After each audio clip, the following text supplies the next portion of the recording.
Recently, my friend went to an event for a diversity scholarship and shared something with me that blew my mind. The presenter told them that 1 + 1 = 3. He then asked how the statement was factual. One kid replied that 3 was just 2 with a hump in it. Everyone laughed, but what really blew my mind was the presenter explained how 1 + 1 = 3 is a factual statement, not mathematically, but conceptually. 1 is a part of, and then the second 1 is a separate entity. 1 + 1 combined is a third part, a sum of the whole. Therefore, there's 3 parts in total. The presenter began to explain how 2 people on their own with their own ideas when combined will create a better and more effective idea that can benefit everyone. The sum is greater and provides better benefits.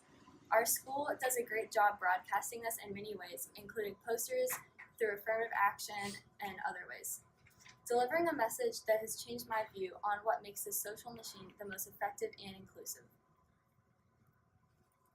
1 + 1 = 3 directly relates to the importance of diversity and the importance of bridging the divide between different cultures and social classes. By bridging the divide, we can make 1 + 1 = 3 even greater numbers, meaning that by combining our strengths as a people, we can create a universal solution to the many problems plaguing today's society. What's diversity in the first place? Diversity is the condition of having or being composed of different elements or quality, or as defined by Malcolm Forbes, diversity is the art of thinking independently together, a paradox that helps define the complexity of thought and the uniqueness of interpersonal relationships. It's obvious today that there's not a balance of diverse people everywhere. For example, these Amazon statistics show that the majority of the group is white men. In fact, according to the U.S. Census Bureau, people of only the white race make up 60.7% of the U.S. population. The other 39.3% is made up of other minorities such as African Americans, Hispanics, and Asians, and so on. While the majority happens to be white, they're not the only people that matter. Everyone's voice should be heard. In our Constitution, everyone's guaranteed equal rights, but yet not everyone's having a voice. By ignoring and discriminating against the minority, we're missing out on that 39.3%. Statistics only define what's currently happening and not what could happen in the future, meaning that it's in our hands to change the stigma against diversity, and the lack of diversity is still an issue despite of the affirmative action. So that right there is the issue. White men thinking diversity doesn't matter, like Will Ferrell here in Anchorman. And not even just white men. It matters for all races, ethnicities, genders, and social classes, and for the success of the human race as a whole. According to McKinsey, companies ranking in the top quartile of executive board, diversity was 35% likelier to financially outperform the industry medians.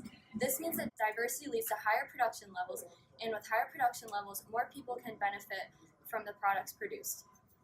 Other research finds that inclusive teams make better business decisions 87% of the time. So given that most people are aware of statistics like these, companies should take more action and create more diverse teams.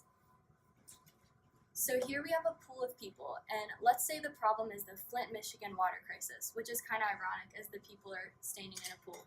But if we were given a problem to these 2 people, they may have a harder time to come to a conclusion for a good solution.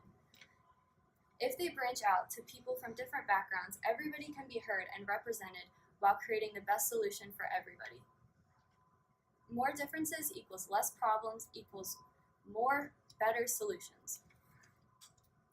So, if diversity has been proven to be very important in functioning teams and to everyone's society, then why aren't we taking more steps to ensure that diversity is more inclusive? Why are we still determined to criticize affirmative action, and why are we determined to segregate certain types of people based on what's been done in the past?